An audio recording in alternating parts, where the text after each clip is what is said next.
You're listening to Beast Over Burden, powered by Barbell Logic. We're Niki and Andrew, your personal professional coaches. We help you take control of your fitness through hard but doable training and nutrition practices that fit your busy life.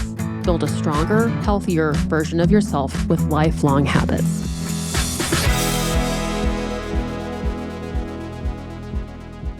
Hey everybody, welcome back to Beast Over Burden. We are powered by Barbell Logic. I am Niki Sims. With me is Andrew Jackson. Happy Thursday. I've got my live feed of my backyard going right now to see if our rat traps a rat. Peanut butter. Gets them So every gross. time. Yep. When I had Sweet Henry, my old dog, in my backyard, this was not a problem. But now there are new creatures back there. Anyway.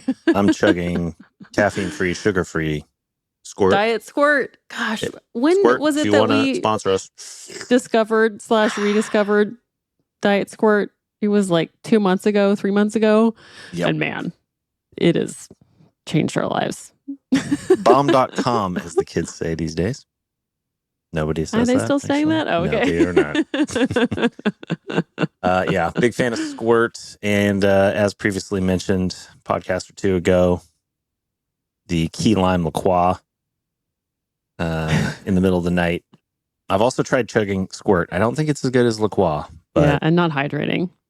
I don't think I revealed my rosé and Diet Squirt mix, though. I don't remember this, but now that you mention it, yes. Okay. Yeah, because like some rosés are just kind of yucky. They're like, I don't even know if too sweet is the right description, but yeah, they taste too sweet and gross. So somehow pouring Diet Squirt watered it down. Better. We need a name for that. Yeah, Squirze. Vodka and LaCroix is mitois. Mitois.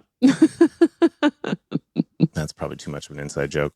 Yeah, that's all right. Welcome. So what are we talking about today? I think today we're talking about your training. Yeah, my training's going to come up because during this series on specific goals, we are talking about training for a competition, a lifting competition. And in our realm, that could be powerlifting, which is squat, bench, deadlift, or you can do like bench only, deadlift only, push and pull. Strength lifting, which we used to host online meets for that, or the Strength Lifting Federation used to, but that would consist of the squat, the press, and the deadlift. And then even the Olympic weightlifting, which would include the snatch and the clean. Oh, thank you. Weightlifting. Unless you're going to the Olympics. Yeah.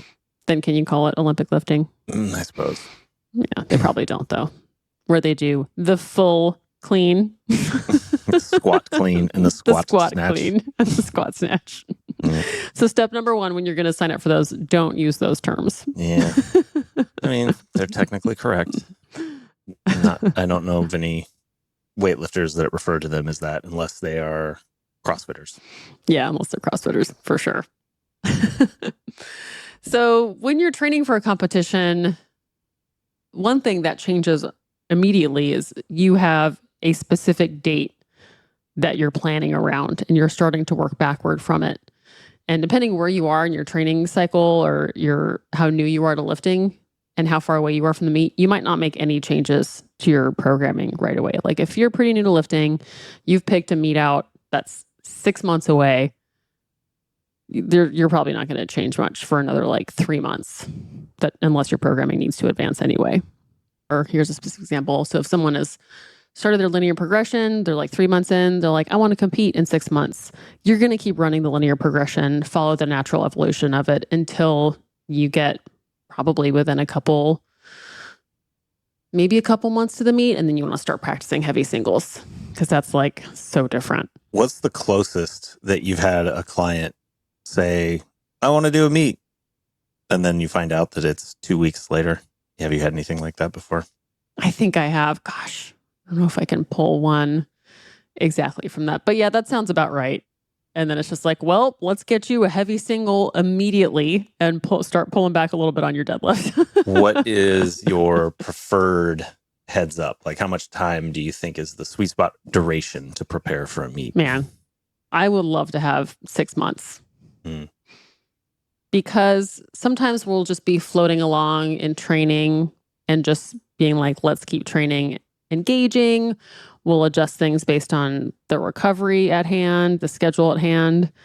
And then if you get like 6 weeks out to plan for a meet, you're just like, oh my gosh, we haven't been pushing as hard as we maybe could have, because now the lens is like strength at all costs to some extent, if someone really wants to go for it. So it's become kind of casual strength training to competing, which is much different. Yeah, it's pretty well accepted that 2 to 3 meets a year is max. Too many. Like, yeah. 3 is the most you'd ever want to do. And that the only way that works is if you're prepping for one of them in the prior year. So maybe you've got one in the beginning of the year that you've had 6 months. So it's really like an 18-month calendar that just happens to line up so that you can get 3 within a calendar year. But you would have had to be prepping in the previous year for at least one of them. Yeah, I think that's pretty, unless somebody's a just rank novice and all you're doing is half a week taper, you just keep the LP going and then you work up to a single, and every single you ever hit is a PR. Yeah, you probably need about 6 months. Have you gotten a surprise? Like, surprise, I'm going to do a meet in 3 weeks.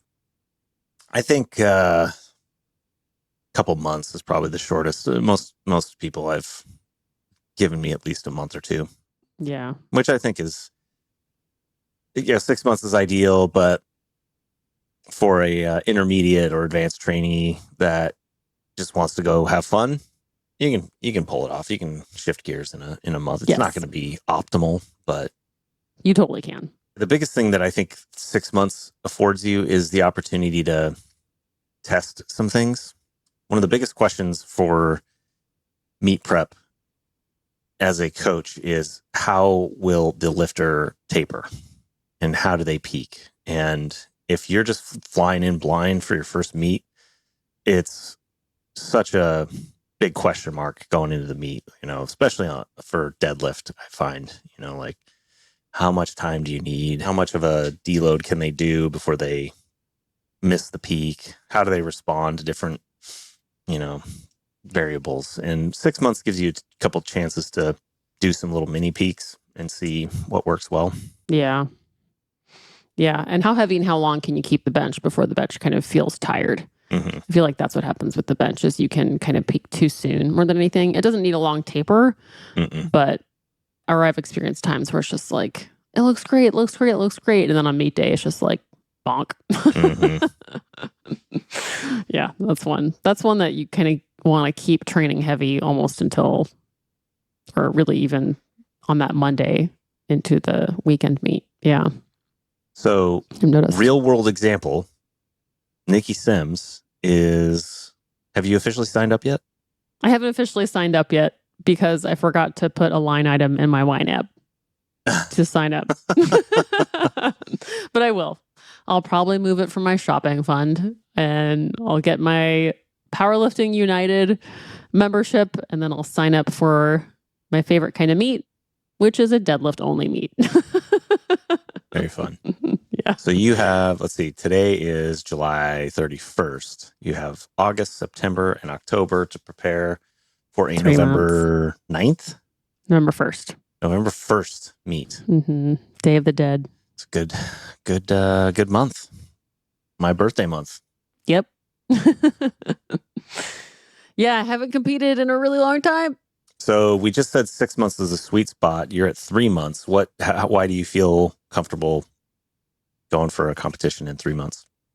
Well, I've had enough really good deadlift training days lately that both my coach and I think that we could PR my deadlift this year. And I really love competition energy. I like being on the platform. I like doing that with my deadlift. I always had fun in jiu-jitsu competing. And so I was like, maybe I should just do it. When was the last time you were on a lifting platform with a crowd? I think it was my 430 deadlift, which was like 4 years ago now. 2019? Oh, okay, 6 years ago now. So a really long time. Wow. A really long time. Oh my God. Yeah. So we'll see what it feels like. I also know, and I was chatting with my coach Jillian about this, I was like, I used to go into a meet and be like, well, I'm just going to kind of float, or I'm going to be like really bottom of the barrel for squat. I'll get a little more edge in bench press. And then I like to be like, whoa, where did this person come from? In the deadlift section where it's like, I don't know if you've seen the gifs of like that long-legged alien just walking out of the mist. That's how I would feel when deadlift rolled around. But now people are so strong. There's so many strong women out there that I'm just like, I can't get attached to that at all. This is just about me going to see what it's like to get back on the platform and have a good deadlift day. Except you've already scouted out the state and national records for all body weights and age groups. I did spend some time doing that. I did also find the Instagram post that announced this meet, and I looked at all the people who commented and their Instagram profiles to see if there were strong women. Such a creep. Such a stalker. I need to not want to win, but I really want to win.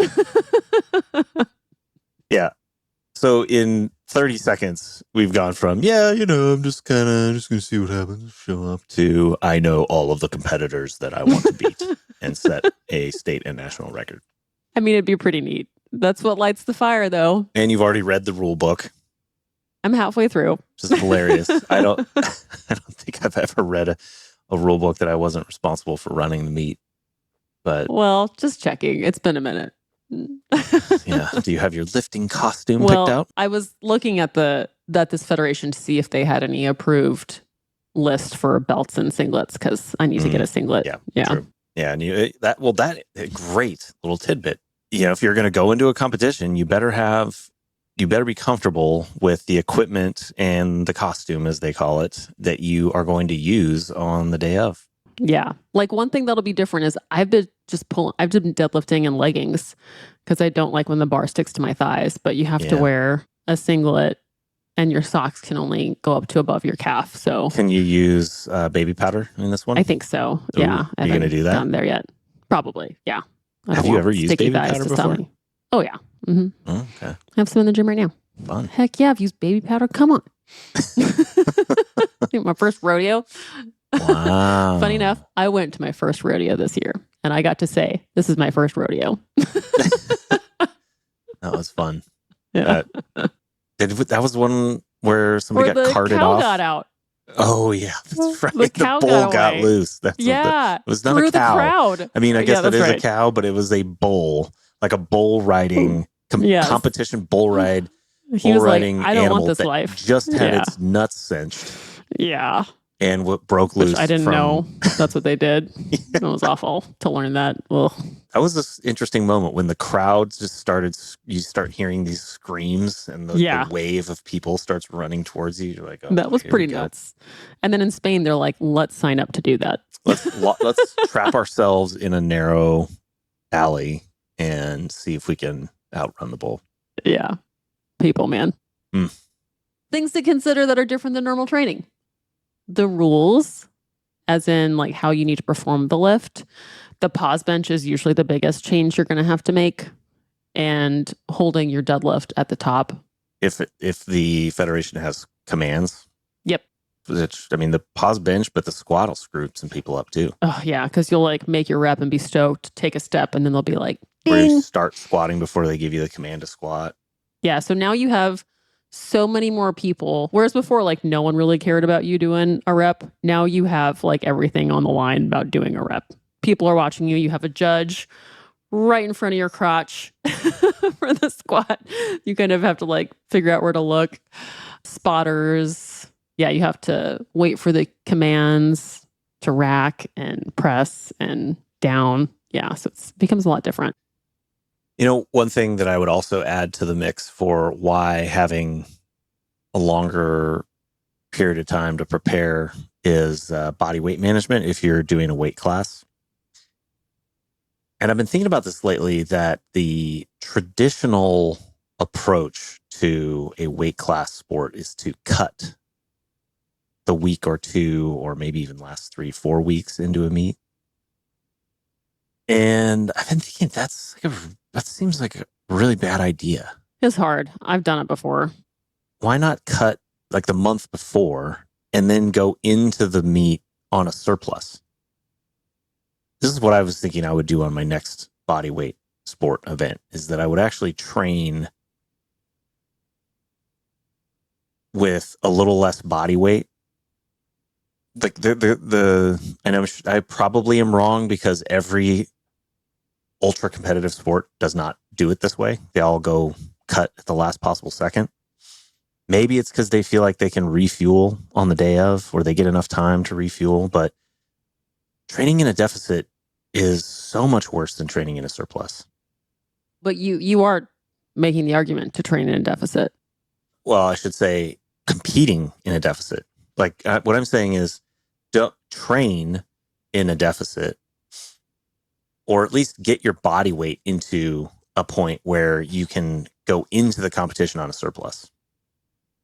Everybody wants to train like 5 to 10 pounds heavier than their competition weight, and then just sneak in under the weight class limit at the last minute. Yeah. Usually through water weight manipulation. That's probably right. the difference. I think that's the biggest thing. Yeah. And it has a lot to do with, if you're 250 pounds, you have some more room to kind of play with to lose some weight to train in. But if you're 137 pound female and you're trying to make the 128s, like that's different. That's a higher percentage of your body weight. Yeah, and I was talking with my coach. I was just like, yeah, I'm not going to try and cut weight. Like, I don't care enough. And she's like, yeah, whenever I've gone to a lower weight class, I can't even outlift them. It's such a bad idea. So strong. Such a bad idea. The winner, you use a coefficient that integrates your body weight anyway for like best lifter. So you also have a distinct disadvantage, and I am the same. Once you get above like 5'10" or 5'6" as a female, you're just at a complete disadvantage, because you're going to be competing against somebody who's not. You're 5'11", almost 6 foot, and you're going to be competing against somebody who's 5'5" in the same weight class. Yeah, that's why I don't care about squatting. There's just no way. There's just no way that you're going to be able to compete. That's why I've always thought body weight stuff was weird. Especially with weightlifting, you get into the super heavy weights. It's such a low. Oh my God, such a low body weight. Yeah. That anybody over 6 feet is basically, out of the competition unless they're willing to put on, 80 pounds. 100 pounds. Yeah. of excess body weight. God, they end up looking like these, like Russians and Bulgarians who are in the super heavyweight class at the Olympics. Just look like they've been smoking forever and they're 45 years old, but they're like 22. Mm-hmm. Yeah, I feel like weightlifting was the sport that was like, we couldn't play football or basketball, so screw those guys. We're gonna make a sports for all the 5'4" people. Weren't they wrestling? Yeah, a lot of them are wrestlers and gymnasts. A lot of the best female weightlifters started as gymnasts. Yeah, that makes sense. And guys are often wrestlers, at least in the US. I mean, in Europe and Asia, they start training when they're like 6 years old. Yeah. Well, I do want to go back to the point that you made about learning about how people kind of peak and taper, and that's really important. So that's where giving notice is really helpful, because then you get a couple of cycles to do the, high volume and then cycle into high intensity, and then you get to do it again. And it's nice to see what that's going to look like on meet day. And you get to practice. Like lifting heavy singles feels so much different than heavy threes and heavy fives. So it becomes like specializing. So you get to go through periods of actually specializing in your sport, where you do a heavy single squat, heavy everything. Yeah, it seems to be one of the aspects of programming that's changed the most in the last 30-ish, 40 years. If you went back to the 80s and early 90s, everybody did a linear periodization right up to the day of the meet, never really touching a heavy single. And they just started with meet day, backed off however much time they had, and added weight up to the bar until they would compete on the meet day with a little bit of a taper. And now, since then, a lot of the block periodization was popular, where now like you said, you have a volume block, an intensification block, and a peaking block. And now daily undulating periodization has become popular, where you're hitting a single almost every week, not like max effort, but you're staying kind of in touch with that RPE 8 or whatever you want to call it, moderately heavy single, to practice the skill while you also do volume, and then kind of still taper the volume as you get closer. But, which one works best for you it's kind of something you have to experiment with. And each lift is a little different. That's true. Each one responds a little bit different. I think deadlift seems to be the one that you have to be the most mindful of heavy singles on. Yeah. Yeah. So I'm curious last time you did it, you said was 2019. Do you even think the way you peaked back then is how you peak now? I doubt it, because I'm also not squatting heavy. So, I mean, I am doing plenty of other leg stuff, but like, I only really have to prepare for 3 attempts versus when you get ready for a full meet, it's 9. Was that 2019? 2019 was a deadlift only. Okay. I honestly can't remember what it looked like going up into that, except the outfit that I wore. Cheetah print, full body. Full onesie. It was great. Yeah, it was so awesome. You actually missed the first attempt at 4:30, right? Which was your second attempt? Yeah. I think I opened at 4:05, which felt really fun. And then I went for 4:30, missed it, and somehow was able to do it again. Yeah, that was really fun. Will this one be on a deadlift bar? Yes. Nice. Thank goodness. Yeah, I've been doing a lot of lifting on that. But yeah, that's another thing to consider. You'll lift with calibrated plates, which are heavier than every other plate ever. Well, yeah. Maybe they're actually heavier, but maybe some are heavier, some are lighter. Mechanically, it's a totally different lift, especially if you've been lifting on the big bumper plates. Yeah. That go all the way out to the end of the bar. On a stiff bar. On a stiff bar, or even on a deadlift. Yeah, especially on a deadlift bar, you just turn that whole thing into this giant elephant bar, because you put 4 or 5 big fat plates out all the way out to the end of the barbell, and you get way more bend. You're almost doing a rack pull before all 4 or 5 plates are off the ground. Yeah, so you don't fully experience the full weight until you're nearing your knees. At the kneecap, basically. Yeah, it's super different. With the calibrated plates, they're super skinny. May also be actually heavier, depending on how accurate your bumpers or your plates are, because those will fluctuate 5 pounds easy. Yeah. So they might actually be the weight that they say they're going to be. Plus, it's just so much closer to the middle of the bar. You get, granted, the deadlift bar will a little longer. Yeah. help you out with that a little bit. Yeah. But it always feels way heavier.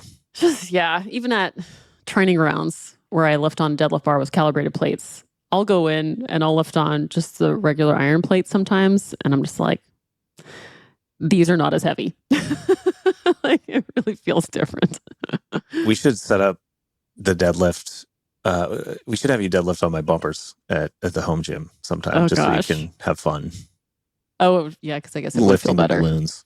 Yeah. Yeah.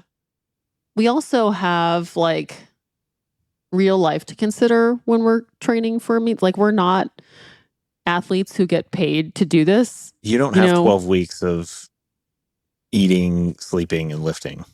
What else do you have going on? As much as I make training like the top two thing that I plan my life around. Second only to sleep. Sleep.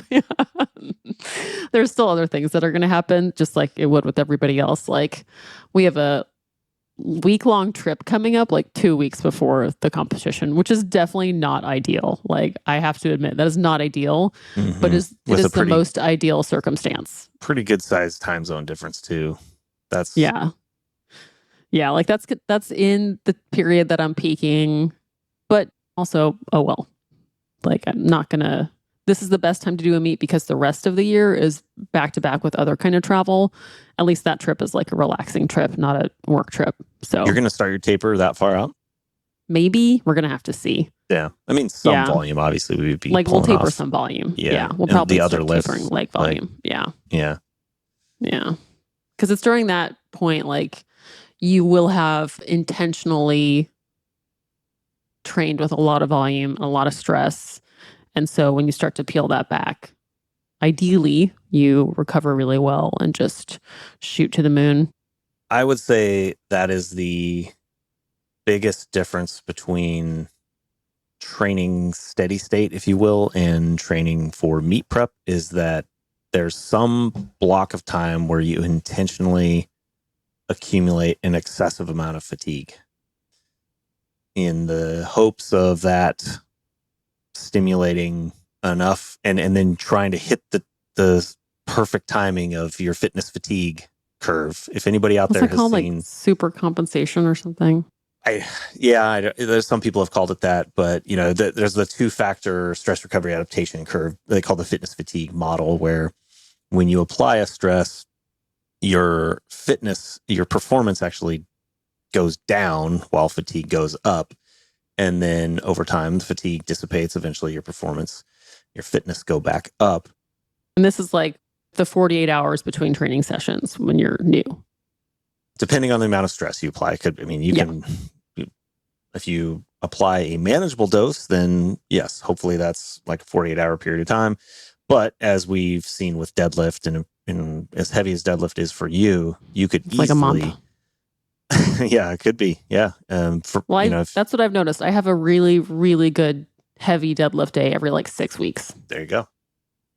So that's probably a good indicator going into the meet when your last heavy single should be.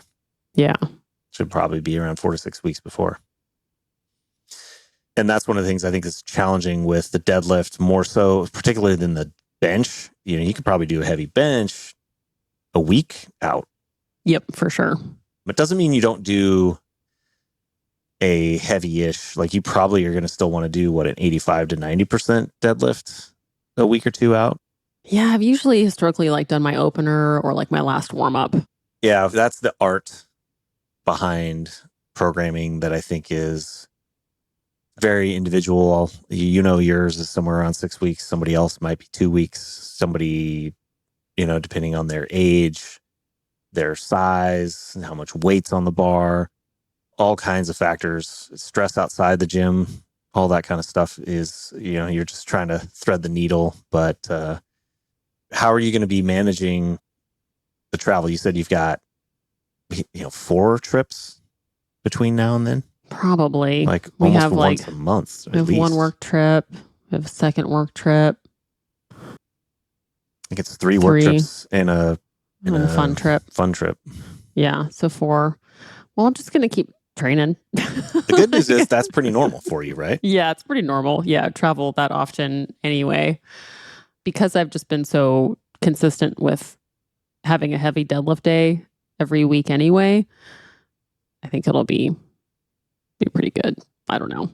Maybe probably the biggest thing for me is to manage my expectations. I mean, the traditional 12-week meet prep block would have 4 weeks of fairly high volume, 4 weeks of sort of a crossover of moderate volume, moderate intensity, and then 4 weeks of high intensity, low volume with a really shutdown of both volume and intensity, kind of the week of. Although one thing I've definitely changed in the last 15 years is it was very common and popular for powerlifters in particular to say no lifting at all the week of. And I personally have never found that to be useful. Yeah, I've definitely changed that. Like, they're definitely squatting. They'll do some light deadlifts, like really light, like 135 pounds. And they'll bench a pretty decent amount. Yeah, I've started doing that. Yeah. So for a deadlift only, what are you going to do? So do you have a sense of what like next month is going to look like? Are you going to do some pretty high, relatively high volume? Or are you going to just keep doing what you're doing? Because I you've think kind volume, of been stair stepping your way up towards a peak anyways, right? Yeah, we kind of have just been doing that by nature of volume periods going into lower volume periods. But I can tell, which like with the next workout I have coming up, like it's pretty high volume. So I think we'll do a little higher volume. But you had also talked about pulling back on volume for a bit. Yeah. With like leg press and leg work. Yeah. Yeah. You were doing a lot of 12s and up in terms of reps. Yeah. You're so going now to be pulling back. Move into like 5s and 8s. Okay. So you are reducing volume then. In the leg press, kind of in what maybe would be considered the squat slot. Gotcha. Belt squat. Yeah. So that'll change a bit. How much do you feel all of the back work that you do on deadlift? Because you do a lot of horizontal and vertical pulling as well. Well, my back has been able to stay pretty set lately in my training, which is pretty good. Do you feel when you have a big set of seated rows or heavy chins or chin volume, do you feel that on deadlift at all? Not that I can specifically tie to it. Yeah. I was just curious. Oh, I wanted to say one more thing, maybe about meet day itself. Ooh, yes, meet day itself. How do you manage meet day and the day before? A lot of federations will allow you to weigh in 24 hours in advance. And I think that caters towards those who do pretty significant water cuts, or you'll weigh in like the morning of. So make sure and plan around that with your travel schedule. Sometimes you'll have to travel to a meet, get a good hotel room, keep things really chill, like give yourself some time to relax and unwind. But then on meet day, bring snacks and also don't eat stuff that you've never eaten before. This is not the time to try ridiculous whiskey and Skittles. Energy supplements. Yeah. That one actually might be good. But what you don't want to do is get over caffeinated and overhyped for the squat and then just come out so fast in your warm-ups and just like overhyped that you totally crash by deadlift. So make sure you're warming up and paying attention to resting between all that so you're not warmed up and then within like 7 seconds. Yeah. Have someone it's really great if you can have someone handle you, which is like, all right, they'll put the weights on the bar for you. They'll tell you to sit down. They'll have your snacks nearby. They'll pay attention to the meat board to let you know how many lifters you are out. So you really can kind of turn your brain off and put all of that adrenaline into when you step onto the platform. That is a hugely important point that a new competitor may have no concept of, that you have to also take into account, similar to the commands, is that you don't just get to warm up and go out when you feel best. Right. You're lifting with 10 to 15 other people in that order. Exactly. And now the nice thing in powerlifting, it's a little bit more predictable. With weightlifting, it's very unpredictable because people get to change their attempts and the weight on the bar just always goes up. So you could be in one moment what looks like 5 attempts away, and then all of a sudden you're like 1 attempt away. Yeah.